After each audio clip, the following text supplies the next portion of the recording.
గంటల 50 నిమిషాలకు కాలిఫోర్నియా సమీపంలోని సముద్ర జలాల్లో ల్యాండింగ్ అయ్యారు. డ్రాగన్ స్పేస్ క్యాప్స్లో భూమి మీదకు చేరుకున్నారు. వ్యోమగాములను 7 రోజుల పాటు క్వారంటైన్కు తరలించేందుకు స్పేస్ ఎక్స్ అధికారులు ఏర్పాట్లు చేస్తున్నారు. ఇక ఐఎస్ఎస్లోని 7గురు సహచర వ్యోమగాములు శుభాంశు బృందానికి ఘనంగా వీడ్కోలు పలికారు. ఆ సందర్భంగా పరస్పర కౌగిలింతలు, కరచాలనాలు ముగిసిన తర్వాత వాతావరణం ఉద్వేగభరితంగా మారిపోయింది. 18 రోజుల పాటు కలిసి గడిపిన ఆ క్షణాలను అందరూ కూడా ఆనందంగా నెమరు వేసుకున్నారు. ముఖ్యంగా శుభాంశు రుచి చూపిన క్యారెట్ పెసరపప్పు హల్వాను ఎప్పటికీ మర్చిపోలేమని సహచరులు చెప్పుకొచ్చారు.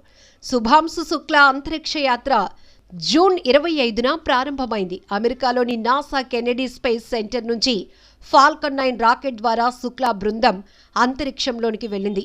28 గంటల ప్రయాణం తర్వాత అంతర్జాతీయ అంతరిక్ష కేంద్రం ఐఎస్ఎస్లోనికి ప్రవేశించారు. అక్కడ పైలట్ శుక్లా నేతృత్వంలోని గ్రూప్ మొత్తం 60 రకాల శాస్త్రీయ ప్రయోగాలు నిర్వహించింది.